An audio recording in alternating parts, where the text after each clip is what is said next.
now mechanically, causing it to run under high heat situations. And then we could also have the winding insulations breakdown causing short circuit conditions. And this can be happens between the phase of the motor winding as well as the motor winding through the ground as well. So we have a face-to-face fault or face-to-ground fault. And we will also look into the abnormal operating condition for the induction motor, such as known as rod rotor conditions. Rod rotor also called as stalling conditions during the time where this motor should be start up right now or it should be running right now. So why we call it as a rod rotor is because the motor is unable to rotate right now, become completely standstill. So it's similarly like the rotor is being locked. So that's why it's called as a rod rotor phenomenon. And followed by the next one, we have here also consider the abnormal operating condition for the motors, which is known as under voltage supplies right now for the induction motor. So whenever we have insufficiency of voltage supply to the motor, which means that it will cause it unable to rotate at its intended speed. So that is what we call as the under voltage conditions. So now you can see based on the electrical failures as well as the abnormal operating condition for the motor, different kinds of protective link can actually use right now to prevent these kinds of abnormalities. So towards the ends of these chapters here, we will also see what would be the different protections arrangements can be arranged for the motors right now, depending on the size. The motor size we are talking about here is in terms of power ratings. All right, so now let's move on here. So the lesson learning outcome for the last chapters, we only have two. First one will be to distinguish, to identify the inrush current, or we call it as the reactions of the currents right now from the true fault conditions. So from there, we can design or apply the accurate protection scheme for the induction motors right now based on different kinds of failures. All right, so now let's move on here. So the introduction slide here is actually allow us to see what is the job function is for an electrical motor we have. All right, so now let's refer to the first bullet point. So for the electrical motor is actually considered as the workhorse where we can use it to drive the water pump, the fan, or any auxiliary items you can see in the industry, as well as in power generation plant here. So you can actually find that in power plant, the motor has been widely used as the water pump, all right, the one that's being highlighted with red colors dotted box, as well as the force drop fans, right? So this is also a motor right now. So how fast does this hot air discharge to the atmosphere is actually based on the thermal conditions of the power plant. All right, so this motor, right, it will actually drive by the variable frequency drivers according to the heat loads. Of course, the hotter will be right now. This fan is actually driven by the motor, which will actually rotate much more faster. And this photo is actually showing the actual wheels for the motor that has been used as the water pump. Okay, this is where we will connect with the water pipes, the water outlets here. All right, so what is the job function for the electrical motor in the industry? So basically, it's actually changing the energy. So it changed the energy in the form of electricity. Then it will give us the output, which is the motion. So we have a rotational mechanical energy as the output. So if we compare with the generator, it's the reverse case. So generators is we are giving it the motions, we can get the electricity. Right now for electrical motor is actually consuming electricity, then we can get the motions in rotational form. All right, so now for squirrel cage motor is the most popular kinds of motor used in the industry due to these reasons here. Why? It is because popular for a simple design in terms of construction.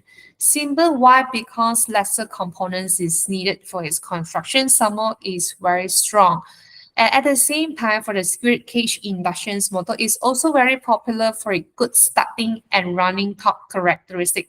So this indicates that provided it doesn't look it mechanically exceeding its capability, basically it has an almost constant speed characteristic. That's why it is usually being used in the industry. And at the same time, for this motor, I mean for the skirt cage inductions motor, also proven to be extremely reliable with a very long lifespan. So the lifespan can be up to 40 years if, let's say, this motor has been used in the correct applications as well as with regular maintenance. All right, so let's move on to the next slide here. So we will see the parts, the construction for the skirt cage inductions motor. So if you refer into these figures, right, you will see that it consists of few major components. Of course, it has the stator as well as the rotor. So what is the difference between these two? The stator is the stationary parts for the motors right now, which is not moving, okay? So it will contain the core inside this metal housing that has been grounded.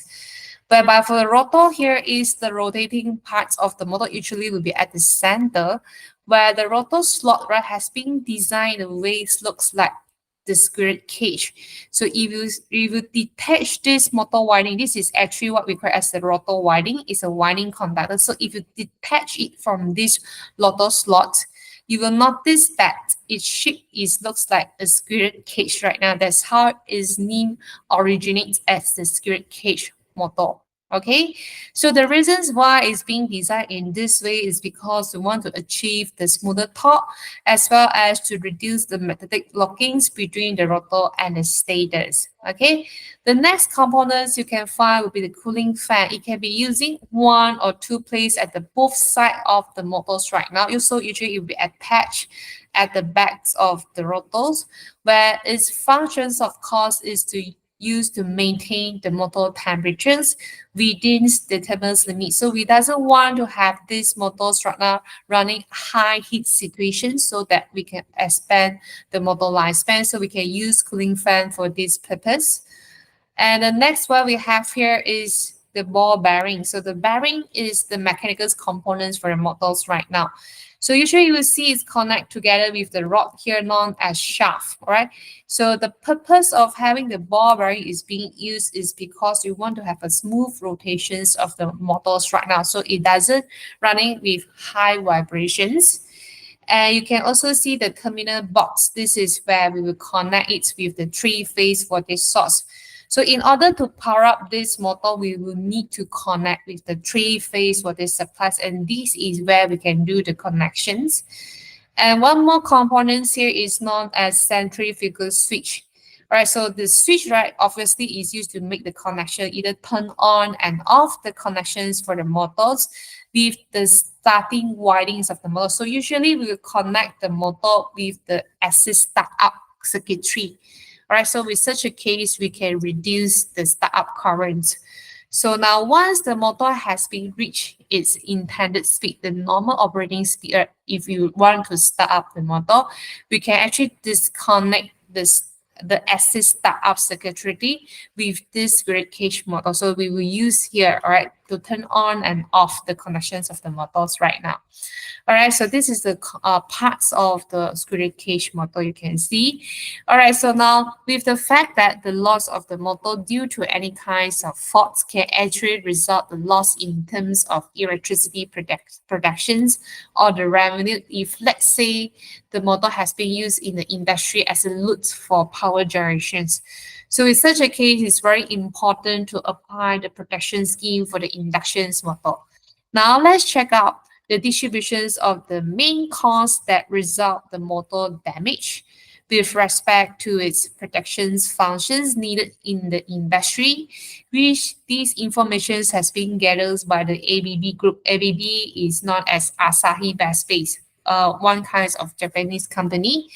So the pie chart at the left-hand side is actually showing the distributions of the main cause that result the motor damage. So you can see the highest percentage is actually belongs to this one, which is the insulation's failures. So we have breakdown of the insulation. So it's considered a kind of electrical fault.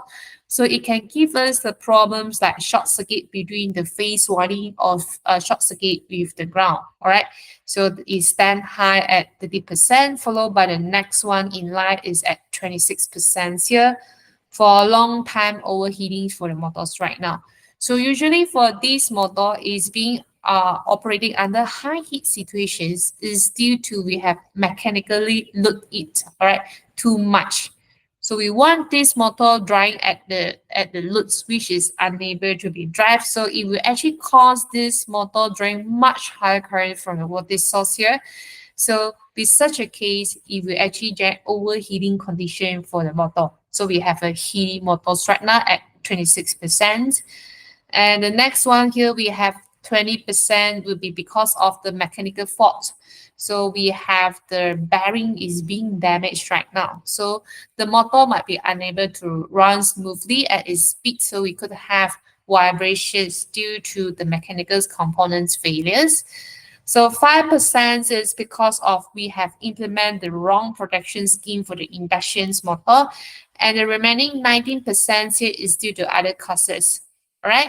So for the pie chart at the right hand side is actually showing the protective functions needed, which is matched with the respective clauses shows in the left hand side. Okay. So for example, 30% here we know is because of insulation failure. So how actually we can prevent the motor from insulation failure is by applying this short circuit protections or earth fault protections. Okay, and dealing with the overheating situations due to mechanical overloads it too much, then we can apply the thermal overload protections. So from here, you can see other than 19% here, whereby this kinds of problem is undetectable for the motor, the remaining 81% of the motor failure can actually be prevented if we are using the right protective relays right now. So which means that by applying the right protection scheme for the motor, most of the fault can actually be prevented. Okay, so now from the analysis chart show just now, right, you can see one of the major causes that result the motor damage is because of this. We have excessive heat situations. So if we have this problem prolonged for the motor, it will actually cause the burnout, which means that we could have the motor on fire. All right. So now for overheat occurs is because of this. So we have mechanically overload the motors right now. So under these situations, there will actually high current drawn from a voltage source. So there is high current flowing through the motor winding right now. So you can actually check out the relationship here between the motor current drawn from the voltage source with respect with the load torque. All right, so you can see they are directly proportional to each others. So this means that if you have loaded it mechanically very high, it will actually draw it high, cause it to draw high current from the voltage source. So in such a case, high current being flowing through the motor winding, of course, at both stator winding as well as rotor winding. So because of this, it will incur high power loss. And this power loss will be dissipated as a heat, whereby we can measure it using the expressions of I square R. All right, so whenever we have high current flowing through the contactors, we have high copper loss. All right, that's how we have overheat conditions. Okay, so with such high heat, all right, occurs on both stators wiring as well as rotor wiring. So obviously, it will result this issue. So we have a deterioration of the insulation's material. So which means that it could cause the short circuit condition. So eventually, it will lead to electrical breakdown or the faulty operation for the motor. So this is what we have as a overheating conditions, all right? And at the same time, right, if we have overheat condition for the motor, it can also affect the motor lifespan for both mechanical parts as well as electrical parts of the motor. So let's check out these figures here whereby we have the percentage of the motor lifespan in y-axis with respect to the temperatures rise in the motor winding in degrees Celsius. All right, of course, this is in x-axis here. So we are using 4 different types of insulation class for the motor constructions. So we have A class, B class, up to H class here. And this box is actually showing the different maximum winding temperatures rise. So for example, if you are using A class of insulations for the motor winding. The highest temperature can be raised right now for the motor will be 105 degrees Celsius. So usually this value we can obtain from the motor manufacturer data sheet. So H class will be highest at 180 degrees Celsius. Okay, so now if you refer to this graph, right, you will notice that the motor lifespan, right, can actually reduce as much as 50% if you increase the temperatures by 10 degrees Celsius higher. So for example, if you refer F class insulations, F class is indicates with the red colors line, which is this line. So we know that the highest temperature can be operated is at 155 degrees Celsius. So we can actually refer the x-axis here at 155 degrees Celsius, right? We will notice that the motor lifespan is actually stay at 100%. So which means that no issue. So what if we increase the temperatures by 10 degrees Celsius high, which is at 165 degrees C. So 165 degrees C is actually at this dot here. So you will notice that the motor lifetime has been decreased to 50%. So from here you can see it's very important to always keep the induction motor operate under cool conditions below this maximum temperatures rise that you can find from the data sheets for the motor. All right, with such a case, then only we can prolong the motor lifespan.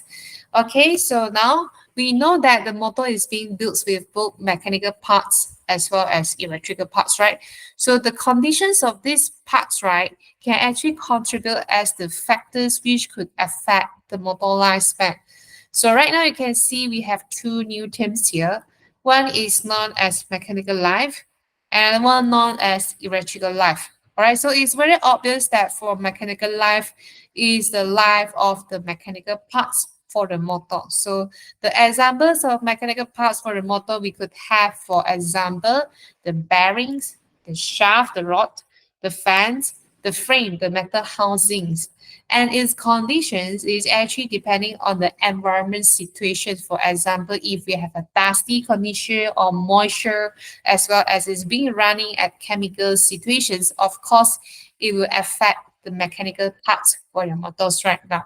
And at the same time, if let's say you have the motor running under unstable rotation conditions, which is like under vibration situations, or maybe you have poor lubrications, obviously it will cause the mechanical part damage as well. Right? So this is what we call as the mechanical life. And the second term here is known as electrical life. So this time will be the life of the electrical parts for the motors right now. So electrical parts for the motor we could have, for example, the stator winding, the rotor winding, as well as its insulations, the cables, terminations, all right, the cable terminals, all of this is considered as the electrical components for the induction motor. Okay, so how actually we can expand the motor lifespan? So it's very obvious that the motor lifespan, which constitutes of both mechanical parts as well as electrical part, it can be extended by having the regular inspections as well as maintenance. So this is quite a logic.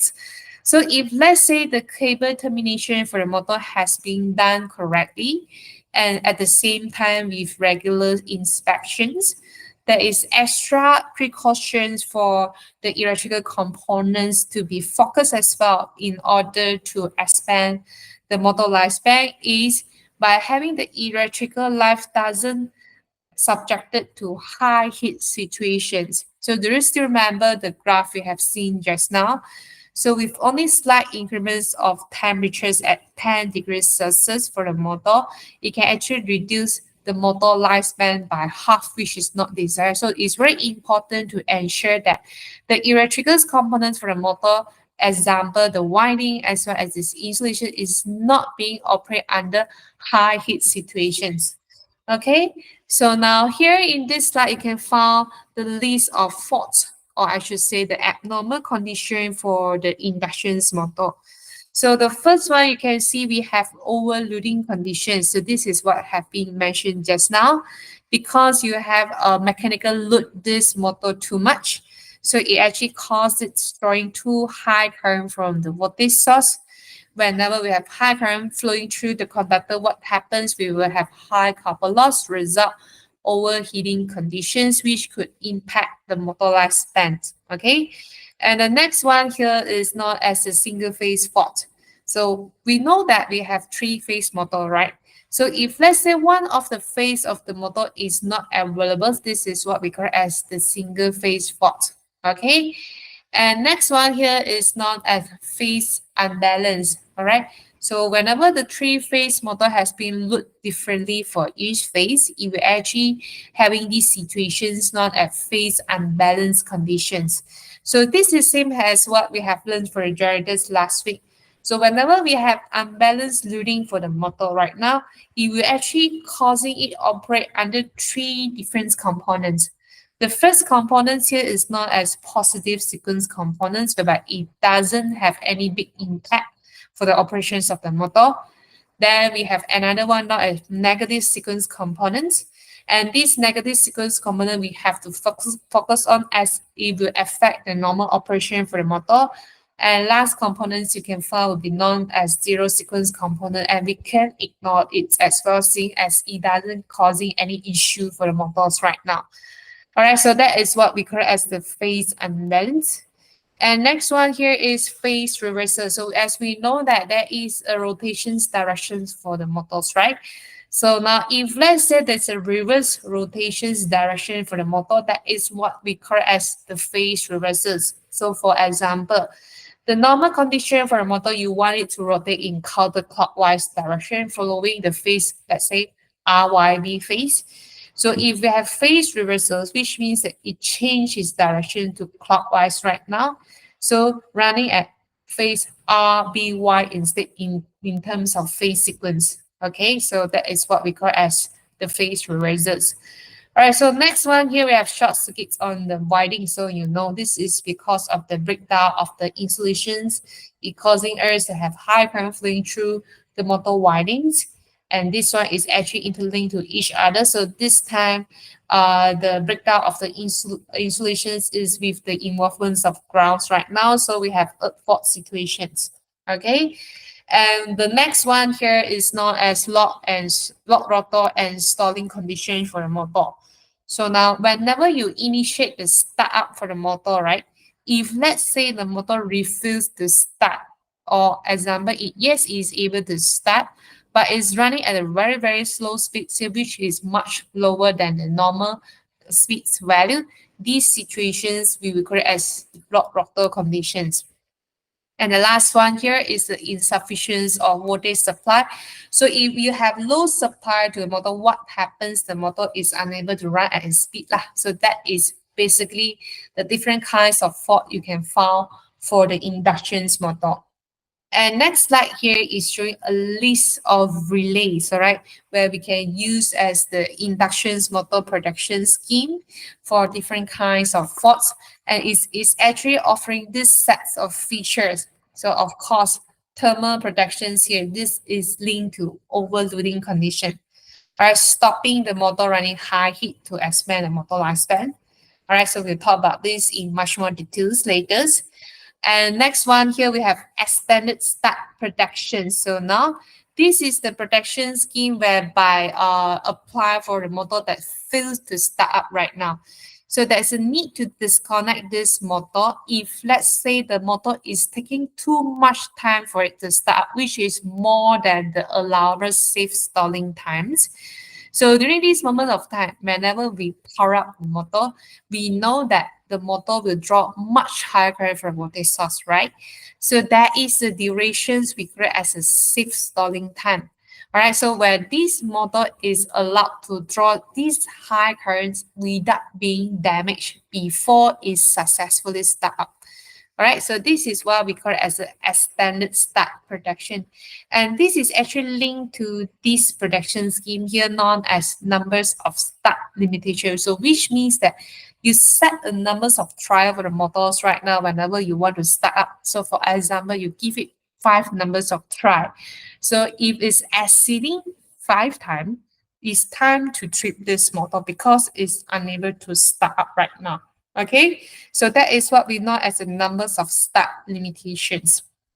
And then what we have here is the stalling protections. This is a situations where the model unable to turn at its speed, all right, due to overload conditions. So obviously we know that the current draw is much more higher.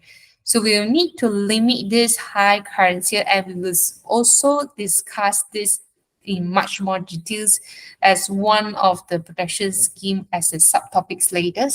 Okay, what else we have here is the short circuit and earth fault protection. So dealing with high currents because of the breakdown of the insulations, or probably we have lightning strike causing earth fault conditions. So how actually we can deal with this? Yes, we will talk about this as well. And we have wiring RTD measurements and trip. So what is RTD here is stand for resistive temperatures detectors. So you know that this is a kind of instruments where we will use it to measure the temperatures of the motor, let's say during its operations. So there's a need to trip this motor if the temperature measured right now is much more higher than the allowable temperatures, where which is higher than its thermal limit. Right, so we will actually trip the motor. So this is what does it means here. And next one here is a negative sequence current detector. So it's very obvious that this is used to deal with unbalanced loading for the three-phase motor. And we have under voltage protection. So now whenever we have low voltage supply of motor, we know that it's unable to rotate smoothly at its designated speed. All right, so now which means that the speed has been reduced. So now what if we have voltage recovery? So now if there is a recovery of voltage, this motor is allowable to reaccelerate back to its speed, right? Under these situations, basically the motor will actually draw higher current from a voltage source. Right now we call it as reacceleration current, which is higher than the rated currents value. So for this high current, it might actually trip the stalling relays. All right. So we want to stop this as this motor is unable to reaccelerate to its speed once the voltage source has been recovered. So we will talk about this as well as the under voltage protections. Right, so loss of load, which means that right now the burden for the motors right now become reduced.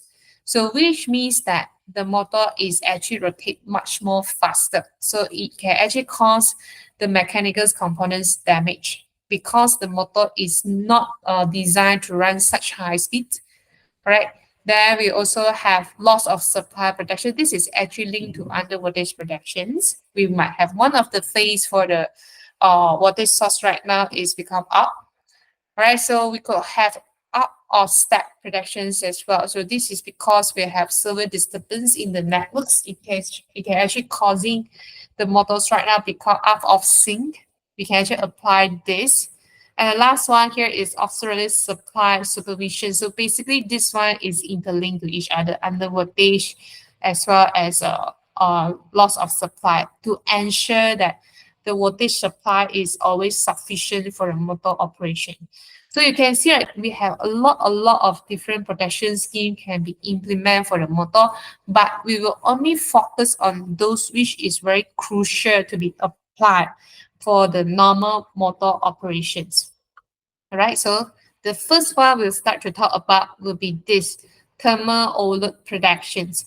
So we know that overload is a very crucial one that should always active as a protection scheme for the induction motor, and it should not be shut down.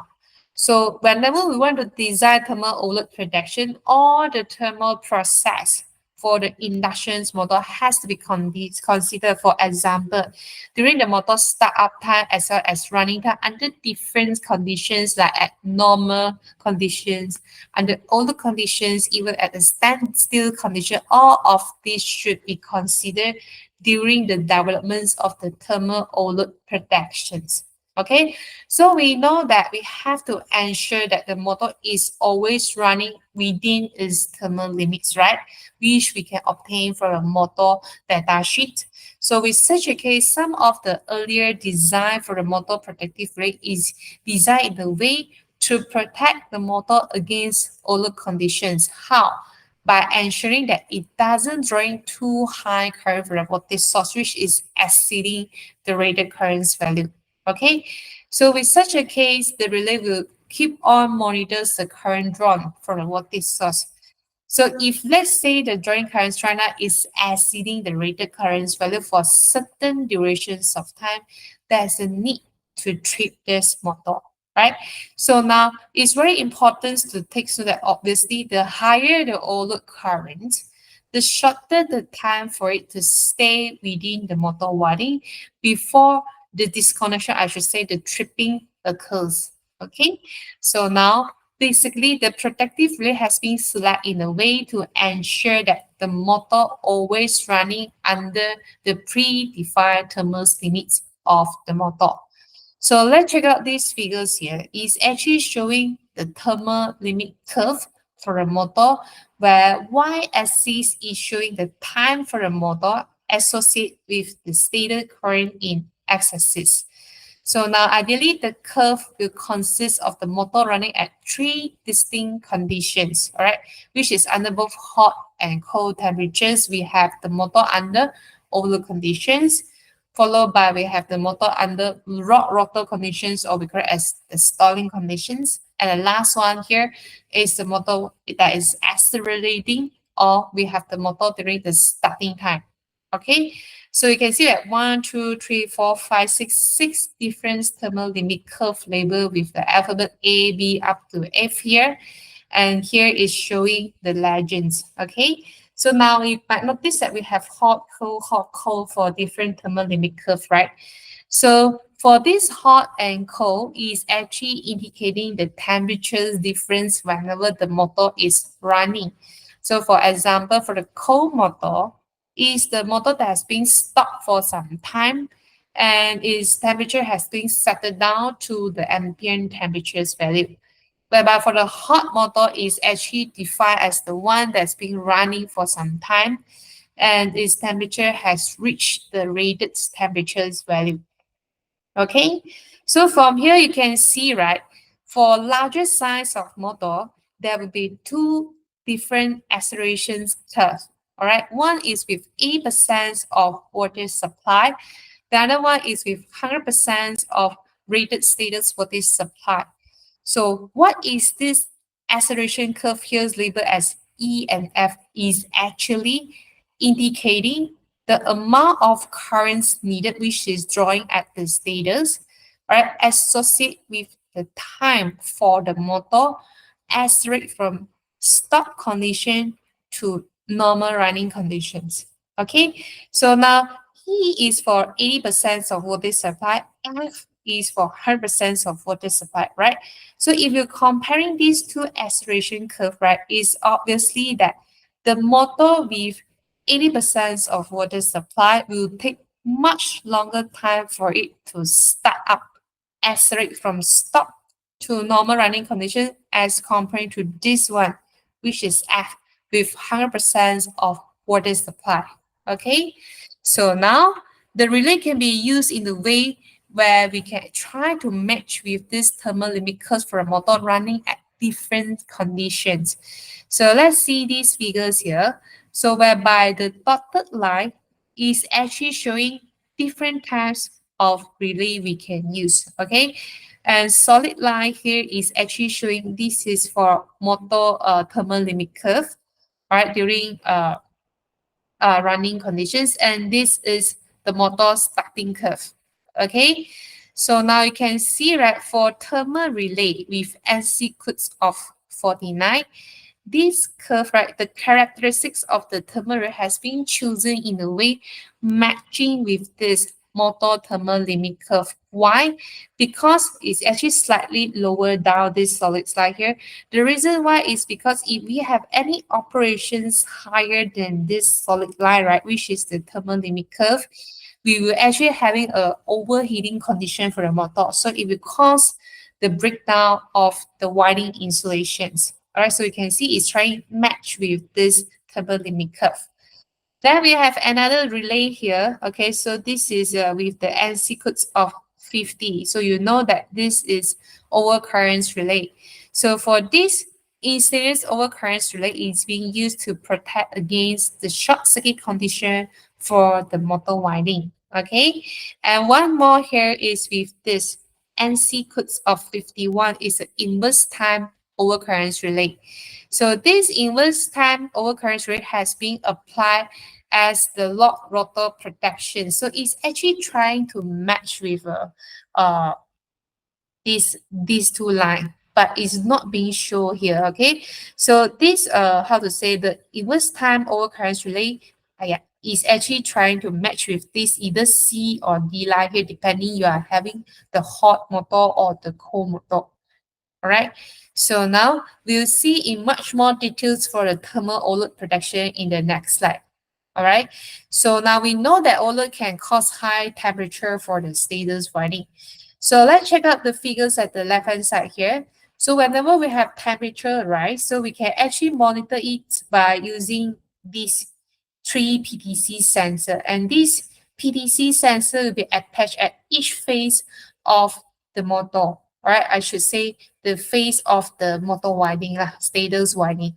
So what is PTC here? If not mistaken, is not positive temperatures coefficient sensor.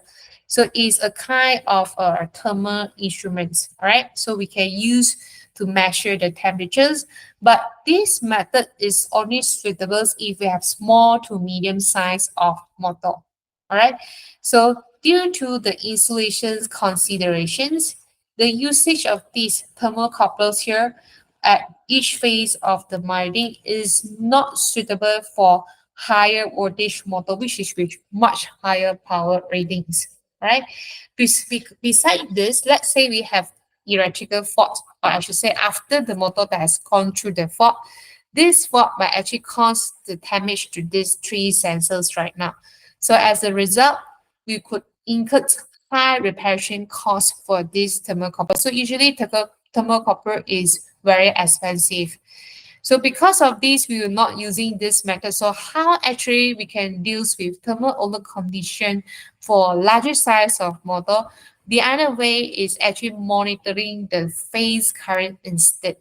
So if you refer the figures at the right hand side here, so for larger size of motor, what we will do, we're actually using three current clamp meters here, all right? So to measure what is the current drawn from this three-phase motor right now.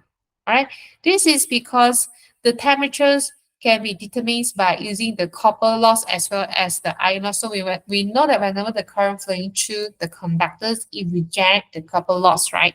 This copper loss can be translated as a heat, which is temperature.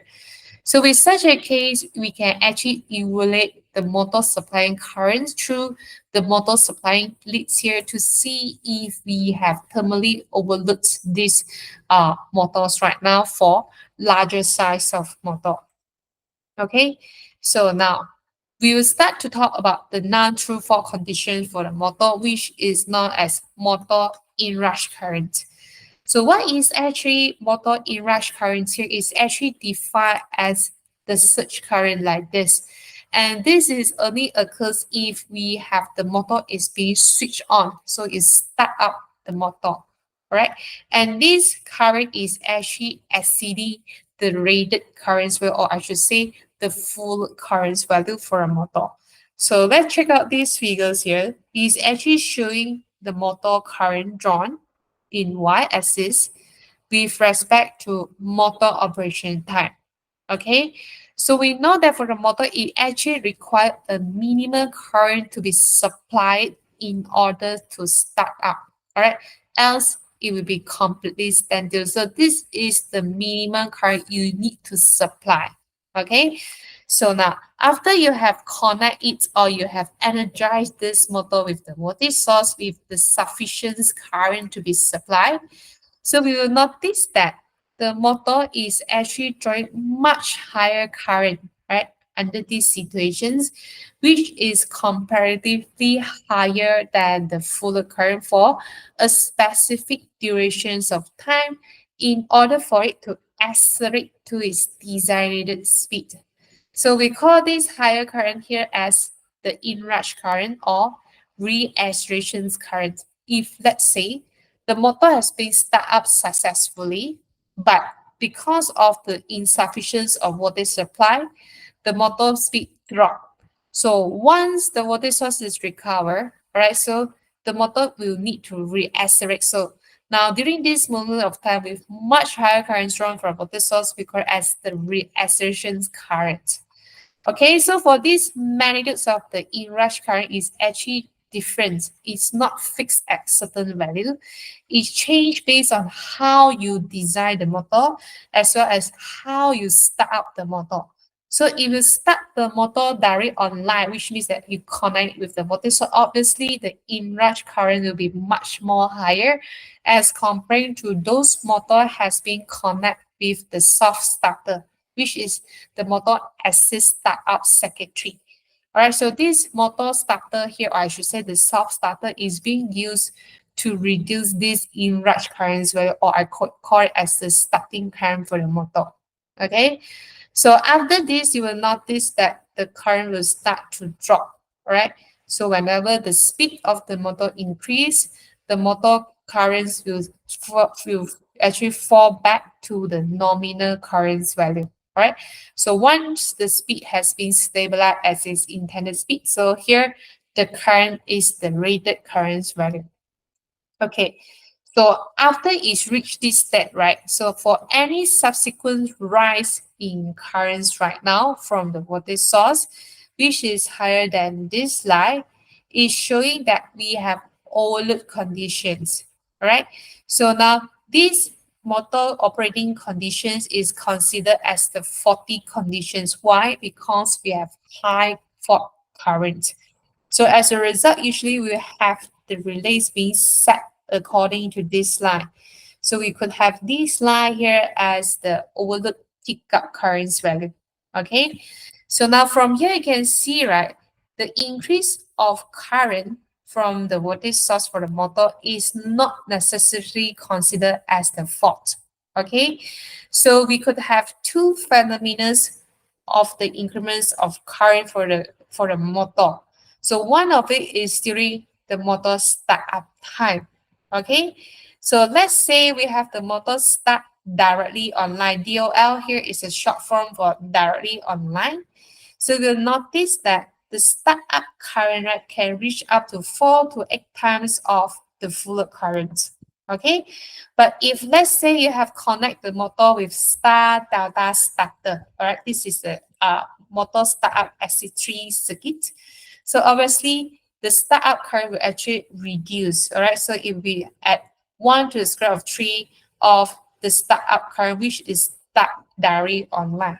So under this situation, yes, we have increment in terms of stated current. It's not considered as a fault. Why? This is just a normal startup operation for the induction motor.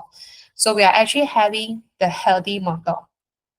Okay, so what happens if you have another situations whereby you will notice that there will be the increments of current? So during this time, we have the motor which is unable to be run right now. So we could have a stalling motor while it should be running, or we have the motor fail to start up due to excessive load mechanically. So under these conditions, the motor will draw the current we call as the rod rotor current, which is much more higher. So this time, the rise of current is considered as the fault. Okay, so we have the faulty motors right now. So keep in mind that the higher start up current is not considered as the fault. And the protection scheme must be able to tell us the difference between this, the stalling motor or the startup motor. But you will know that, right? By just checking about the magnitudes of this current, right? We can't tell us whether this is the motor under stalling conditions or we just have the motor during startup conditions. So how actually we can differentiate whether this is a normal or true fault conditions is based on the duration. When does this higher current is being observed? So remember, going back here, so if we have the motor need to be start up, so from stop to start before it reach to its speed, Under these moments of time, if you notice that there is much higher current, this is not considered as a fault. This is actually the inrush current. So if let's say the motor has been successfully started at under normal running conditions, so after this, if you notice that there is an increments of current, then this is the true fault situations because we have overly load the motors right now. So that's how we differentiate this based on the durations when you notice that higher current has been observed. Okay, so I think I will give you 5 minutes break first, then we will proceed the topics we have.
All right, so 5 minutes has passed. So let's proceed the topics we have.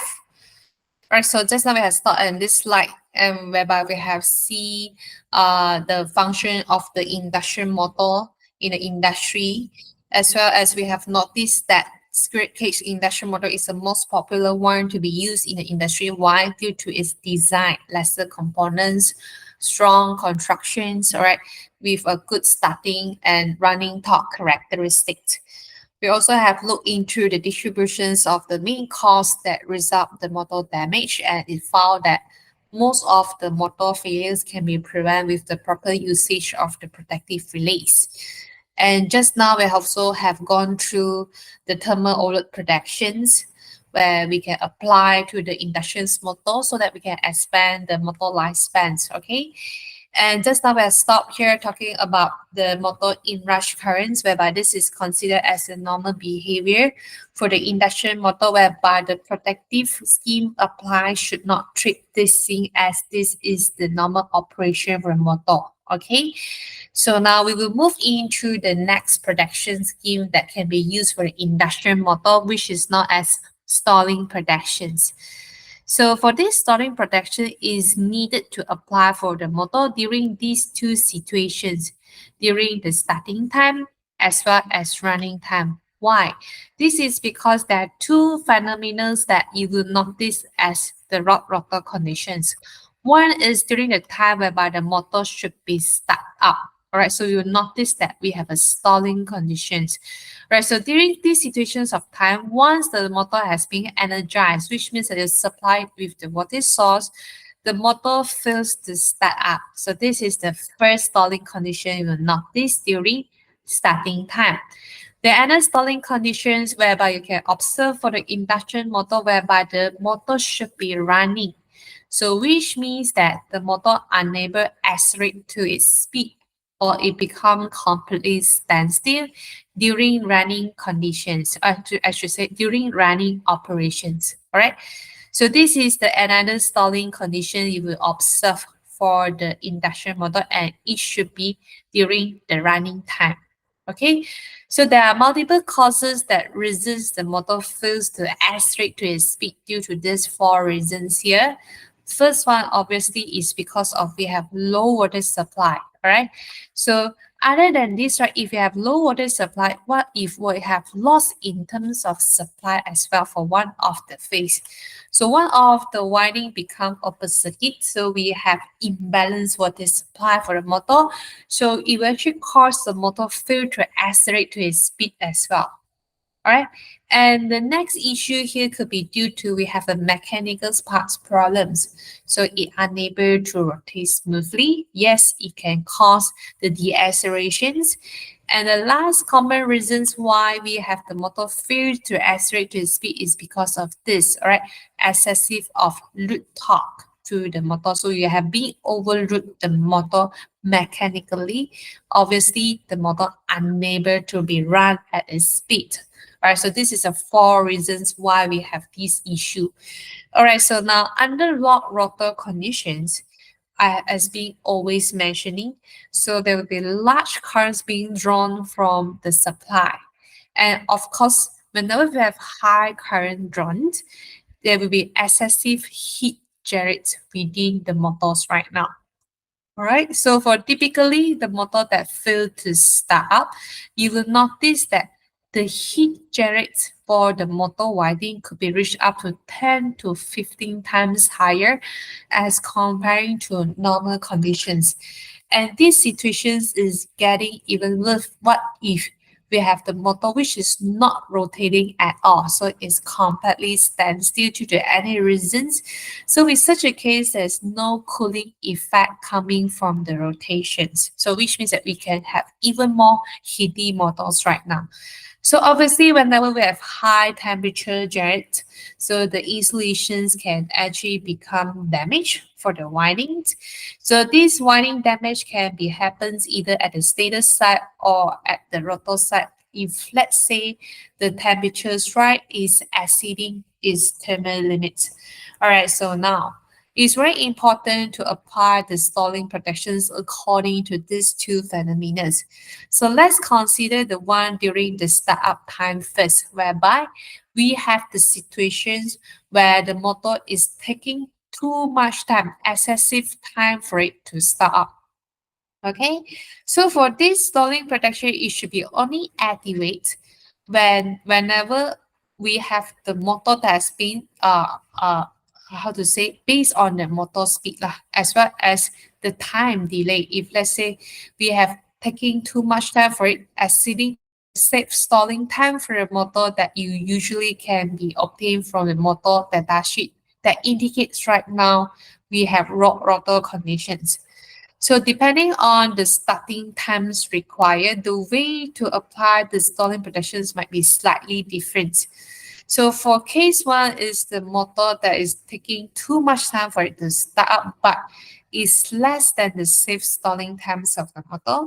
So under this situation, which means that if we comparing the second case here, the startup time is actually much more shorter. So in this case, the protection scheme to be used will be much more easier, all right, which is by just using the overcurrents relay dealing with this motor. The other one is for the motor that's taking too much time for it to start up, which is exceeding the safe stalling time that you can find in the datasheet usually. This is because if we have the motor that is driving the high initial load, so under these situations, the way to apply the stalling protection is slightly different. Okay, so let's see what is the difference between these two in the subsequent slide. But before this, right, in order to activate or initiate this stalling protection during the startup time, there's a need to identify that there is a need to start up the motor. I should say the initiations of the motor start should be identified. Okay, so how actually we can know right now that is a need to start up the motor is by using these two ways. First is by detecting the closures of the switch for the motor feeders, or if let's say there's a change of state for the conductors or the circuit breakers for this switch right now, we know that there's a need to start up the motor. So this is the first way. The other way is by monitoring the current draws. All right, so if let's say the current draws right now is higher, all right, achieving the starting current threshold value, typically 200% higher as comparing to rated current conditions. This also can tell us that there's a need to start up the motor. All right, then only we will need to activate these stalling protections. All right, so now let's refrain for the first case first, whereby we have a motor that taking too much time for it to start up, but is less than the safe stalling time that you can find in the data sheet. So right now, the stalling protections can be applied by just using the default time overcurrents relay. So let's check out these figures here, how actually we can do the setting for the relays right now, right? In terms of pickup current setting, as well as operation time setting. So now if you refer to this graph, right, so you will notice that we have the motor starting current curve in red color line. And this motor has gone through the successful startup. Okay, and then we have two arrow, right? The blue color one is pointing the currents, all right? So this one is pointing on the motor startup current, all right? So we know that whenever the motor has been start up successfully, the current will actually drop. So this is where we have as the full current, okay? Once the motor has been start up successfully. All right. So in terms of pickup current setting, it has been set in this way. So it should be greater than the full current, which is higher than this. All right. So to set the pickup current will be left, right, like this case, all right? Or we refer to the x-axis here. So it have to be higher than the full current, but less than the starting current of the motor. So we know this is starting current. This is the full current. So it will actually somewhere here. So under this scenario, we'll set at this line, the vertical line here. This is the pickup currents for these relays. So how about in terms of time, we will need to refer to the y-axis right now. So in terms of operations time for this relay, it should be set a little bit longer than the startup time. So here is from zero running situation, and this is the motor that has been successfully start up. So you notice that in terms of time setting, it should be a little bit higher than the startup time. So this is the startup times of the motor, but less than the allowable safe stalling time for the motor, but it's not being shown here. So right now, in terms of time setting, it has been set with this horizontal dotted line. Okay, so the intersections of these two, you can refer here. So this will be the tripping regions of this relay as the stalling protections. So in the event if you have the measuring current higher than this line, and then when you start to count down, right, and it's exceeding this, the relay times right now, operation time, it will fall at this blue color region. So that is the time we need to trip this motor that failed to start up. Okay. So to have a better understanding, so let's move to the next slide here with animations. All right, so let's say this is the motor. So we need to start up this motor right now. So we'll supply the three-phase voltage source. Okay, so during these moments of time, we were actually using three clamp meter here to measure the current drawn from the voltage source. Let's say that is the initiations of start has been indicated. So now if we know that we want to start up the motor from stop to start, then only you start to measure the current. Okay, so now what happens if the measured currents right now is exceeding the pickup currents value? So the timer will start to count down. All right, so the timer will start to activate. So now it was trying to measure how much time needed for this motor to start up successfully. So what happens is the starting times needed is exceeding this value here, the allowable safe stalling time. Then the relay will start to take action. So it will treat this induction motor. That's the operation for the stalling protection for this case. All right. So take note that this timer, right, will not start to activate if, let's say, the measured current here is less than the pickup current value, which means if you go back to this graph, so if the measured current is lower than this line here, then the timer will not activate. So it will not start to count down the startup time needed. But it is higher than this pickup current value, then it will start to see how much time needed. If it's being expired, the delays of time, then it will trip the motor. That's how this protection scheme works. Okay, so this is for the first case. So what happens if we have another case whereby the motor unable to start up some more with the starting time needed, which is more than the safe stalling time that defined by the manufacturers. So this time, right, the deference time over current relay itself is no longer enough as the stalling protections. Why? Because the total times needed for it to start up is much more longer and is even higher than the maximum time where this motor able to withstand the starting current safely. Okay, so how actually we can solve this? So an additional means of the detections of rotor movement is needed to indicate that the motor has been start up successfully. So how actually we can achieve this is by using a speed sensing switch. Okay, so to understand the ideas behind for this stalling protection, so let's refer to this slide here. So now we have two sets of figures. All right, so the upper figures is belong to the motor that has been successfully start up, while the lower sets of figures here is for the motor that has been failed to start up, obviously. So now the first subgraph here is indicate the status of the circuit breakers. All right. So remember, whenever we want to activate the stalling protections, there's a need to detect if there is a start needed. So if the circuit breaker status here, there is a change in terms of state, in this case from 0 to 1, this indicates that we want to initiate the motor startup. Then only the current will start to measure. All right, so the second graph here is showing the measure current. Okay, the third subgraph is actually showing the signal obtained from the speed sensing switch. All right, so this is actually indicate if we have the motor that has been start up successfully. So if you notice that it changed from 0 to 1, so which means that at these moments of times, right, the motor has been start up successfully.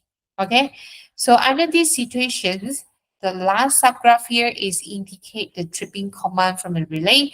So you will notice that there is no change in terms of state. So the relay will not activate. Why?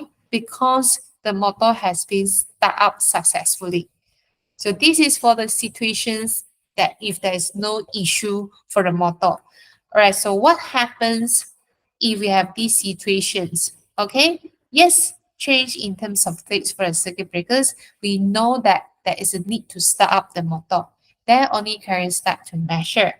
So now you can see the third subgraph here, right? There is no signal obtained from the speed sensing switch. So which means that the motor still haven't start up successfully. So under these situations of time, the timer will start to activate to measure the motor starting time. So if the measured times is more than the setting time of the relay, then it will start to trip the motor before the damage start to occur. Okay, so for this stalling time setting, right, it can be adjusted in a way slightly longer than the safe stalling times that you obtain from the manufacturers. Why? Because you will notice that there will be small decrements in terms of current drawn by the motor during the startup time. And if let's say the motor start to rotate, right, it also have the cooling effect coming from the rotations. All right, that's why we can set slightly higher than the stalling time we are a safe stalling time we can obtain from the data sheet. All right, so that's how you implement the stalling protection for case number 2. All right, so now how about the stalling protections that we can apply if we have lock rotor conditions occurs whenever the motor is running? So the keywords now is the running motor. All right. So for these stalling protections, right, we will only activate after the motor has been start up successfully. So after the starting times. All right. So right now, if we have stalling conditions, the current drawn from the voltage source is higher, and we call this current here as lock rotor currents due to the excessive load. And these situations can be recognized or identified if we have motor drawing current exceeding the startup currents value after it have gone through the successful step. So if you still could recall, right, just now we have gone through the in-rush current topic. So once the motor start is detected, all right, there is an initiations of start, we know that the motor will actually draw much higher current. So if the motor current has dropped below the threshold current value within the motor safe startup time, all right, so which indicate that we have a motor startup successfully. So right now, any subsequent rise in terms of motor current drawn right now, which is exceeding the startup current value, is considered as having a stalling conditions, which is overloading conditions. All right, so now how actually we can do with this? All right, so obviously we will need to avoid the motor damage by disconnect this motor as soon as possible. So we will implement the store relay. So store relay here is actually the deferred time over current relay. So how actually we can do the setting for these stalling relays here? So the normal practice to set up the pickup current value for the relay that act as the stalling protections during the motor startup time will be in this range, 1/3 to quarters of the starting currents of the motor. Whereby in terms of time setting, it should be higher than the acceleration time for the motor, but less than the safe stalling times of the motor. So usually we set it within this range, 6 to 60 second cycle time. All right. So if the stalling conditions continue longer than this period, obviously tripping will start to occur. All right, so that is how we deals with the stalling condition for a motor which should be running. All right, so now the next protection scheme we can apply right now is dealing for the short circuit condition. So now we have very high overcurrent values. All right, so the common types of short circuit faults for the motor, if you refer to these figures here, we could have the face-to-face faults. As you can see, the short circuit occurs within the three-phase line here, or we have phase ground fault. All right, so we have a short circuit happens between the phase as well as the ground. So for a motor, short circuit protection is usually being given, all right, for the major status warning fault as well as terminal flashover. All right, terminal flashover is means that we have a lightning strike right now, causing the breakdown of the insulations.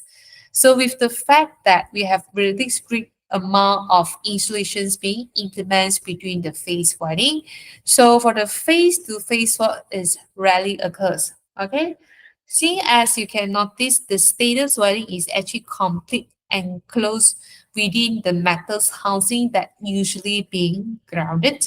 So let's say if we have a breakdown for one of the insulation for the face, right, you will notice that the fault is very quickly involved with the ground. So which means that immediately if here we have a breakdown of the insulation, we have earth fault situations. And this earth fault will actually trip the incident fault protection, which is actually a kind of overcurrent relay as well. Lah. All right, so now for a small to medium size of motors, we will use the single difference time overcurrent relay to prevent these situations. Why? Because this option is much more cheaper. So in terms of peak current value, we will set in a way about 125% of the motor starting current. Why this is because we want to ensure that this relay will not mal-operate as soon as we start up to operate the motor. Okay. In terms of time coordinations, we will need to set in a way to prevent the mal-operations, right? Wrong tripping due to the current transfer spills current, which usually set at 100 milliseconds. So in the case if we have motors supplied and fit from the fuse contactors, and this time in terms of time coordination, it will be much more longer. So we will need to coordinate together with the fuse as well. All right, so now let's move on here. So the primary objective of the short circuit protection is to have fast fault clearance with minimized damage occur to the motor. Let's say we have short circuit fault. So under these situations, the effectiveness of the protections will become worthless. And typically for the protection for the motor against the short circuits, only provided for those motor that's being fit via the circuit breakers. So what happens if we have larger size of motor, say is drawing the power beyond 1000 kilowatt? So now with high voltage ratings and someone is being fit via the circuit breakers, this time we'll apply differential protection scheme instead. So by using this scheme here, you're able to deal with both face-to-face fault as well as face-to-ground fault. Let's say this machine, I mean the motor here has been restricted earth. Right? This means that the neutral point of the motor winding has been grounded where the earth resistance, then only we can apply differential protection scheme here deal with short circuit to ground situations. Okay, so sometimes differential protection scheme also known as unit protections, whereby its operations will not affect by external conditions like the external fault. So it only protects a specific units only. In this case is the high voltage motor. Okay, so for differential protection scheme, also able to help to minimize the damage to the motor whenever we have short circuit occurs. So seeing as this differential protection scheme would be a quite sensitive release, so it able to detect the fault in a very early stage. So if we compare with the general deference time overcurrents relay, this relay might be not sensitive enough. So with such a case, sensitive earth fault protections might not be provided if we are using this relays right now. But let's say if we have lower budget, so the cheaper options dealing with short circuit conditions will be using non-directional fault overcurrents relays right now. If let's say the adequate sensitivity can be given. All right, so now that is dealing with the short circuit conditions. So let's talk about the another abnormal operating condition for a motor, which is if we have under voltage supply. So for this under voltage can be occurs, let's say we have short circuit situations, or maybe we have overload conditions, or even if we have faulty on the transformer as well, causing low voltage supply to the motor. So during these moments of time, whenever we have low voltage supply, obviously the motor will start to stop, or it can be become completely standstill if let's say it has been subjected to long durations of under voltage conditions. So transient under voltage, which means that it's only occur for short durations of time. So typically up to 2 seconds, right?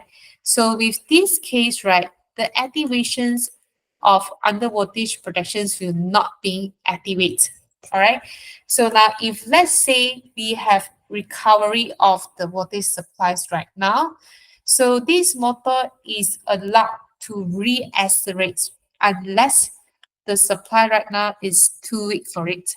So during this time, if we have reaccelerations of the motor, obviously the motor will draw much higher current, which is similarly to the starting current. So we call this as the reaccelerations current for a certain durations of times. So which means that with this reacceleration current, it might actually reaching to the peak up current value for the stalling protection for the motor. So with such a case, stalling protections might trip the motors right now. So even though the power supply has recovered, the motor is unable to reaccelerate to its speed. So with such a case, there is a need to apply certain under voltage trip right now. So it can be achieved by using deference time under voltage relay. So we want to see if there is a presence of the voltage drop so that we can stop the stall protections from activating itself for a period after the voltage source has recovered. Okay. So for the application for the motor that's being fed by the conductors is already inherently with under voltage protection unless mechanical latch conductors is being used, right? So under these situations, both alarming and tripping setting can be used during the time if we have under voltage phenomena. And interlock with the motor starter is needed, whereby we can block the under voltage relay operations whenever the starting device is being opened by the centrifugal switch. So otherwise, the start of the motor is not allowed. Right now, in terms of pickup voltage settings as well as operation time setting for the relay, it will be system and motor dependent. So the setting has been done in a way to allow all possibilities of voltage drop that could be likely occur for the motors right now during the transient fault as well as during the startup for a motor. So you might wonder what is actually this interlocks right now. So interlock is the process to stop under voltage relay from operating by restricting the current. All right, so now how actually we can do the setting right now for the under voltage relay? So we want to set the pickup voltage setting as well as time coordinations, right? So in terms of voltage setting range, right, is typically set below 80% of the motor nominal voltage value, which is obtained during the motor startup time. All right. So how about in terms of time setting? So this time setting will be system, motor, as well as driver dependent. All right. So now risk acceleration is only allowed if the voltage drop is stay within this time, 0.5 up to 2 seconds. So if higher than this, which means that we cannot have this motor to reaccelerate even though the voltage source has been recovered.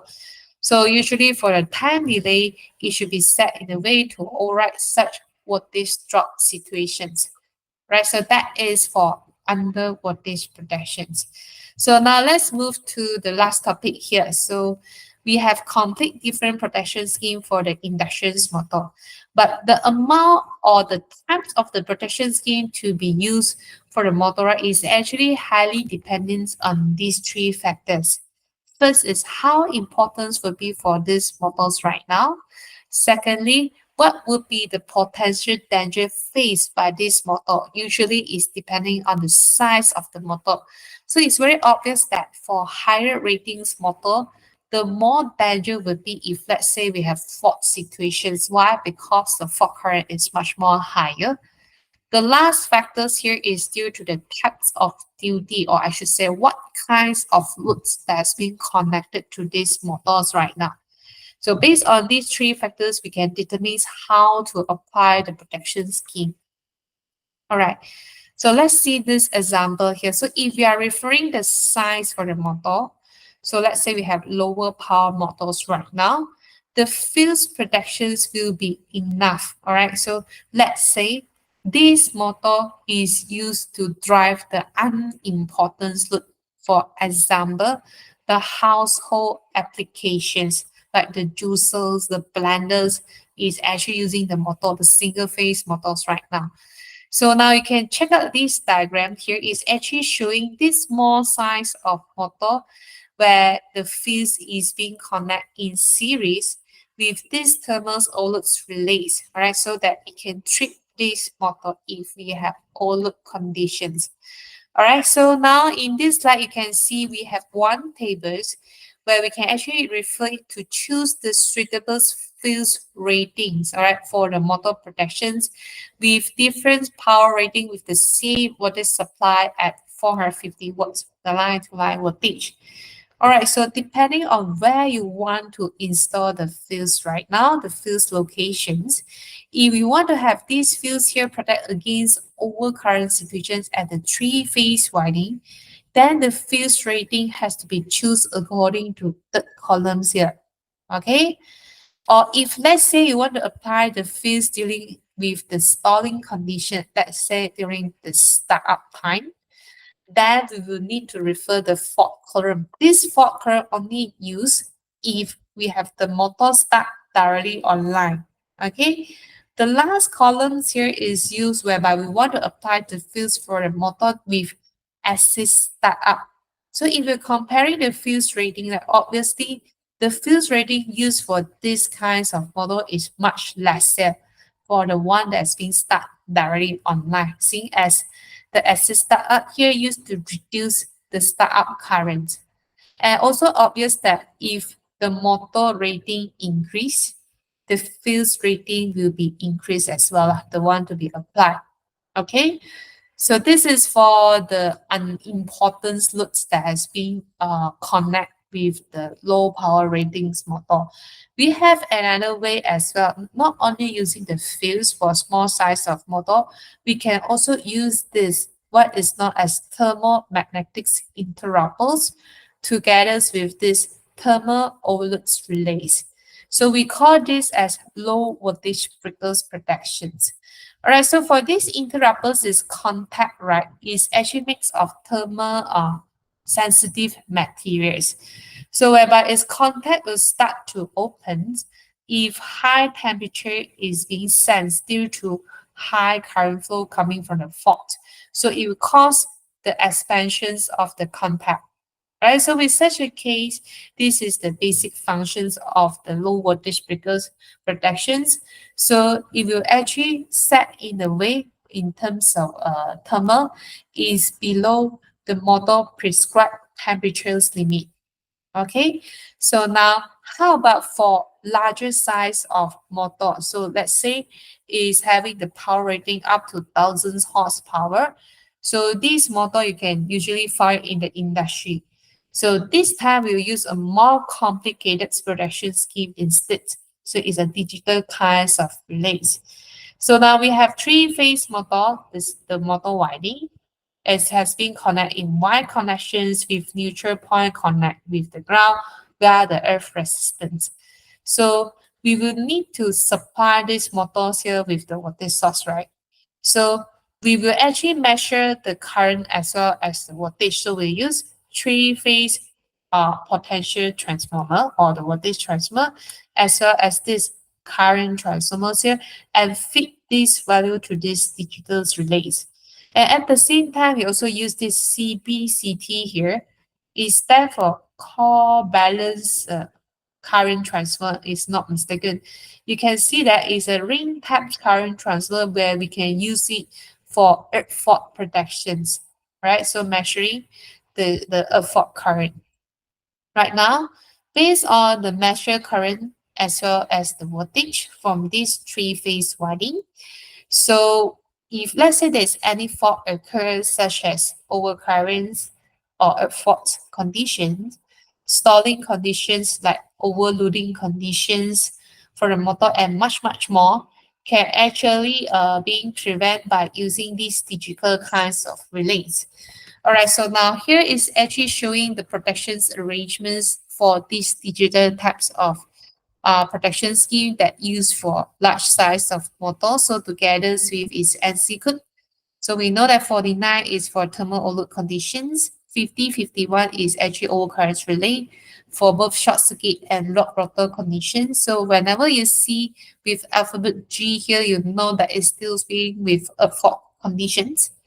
46 is for unbalanced loading condition. And last one here, 87 is actually, you can have these digital kinds of relay book as the unit protections as well.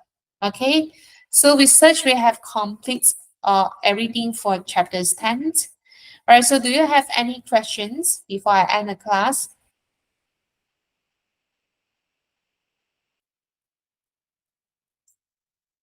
So I see there's no response.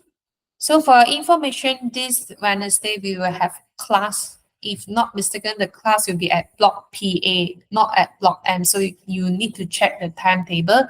That will be our last class. So if you have no question, that's it for the days and thanks for your attention. See you all.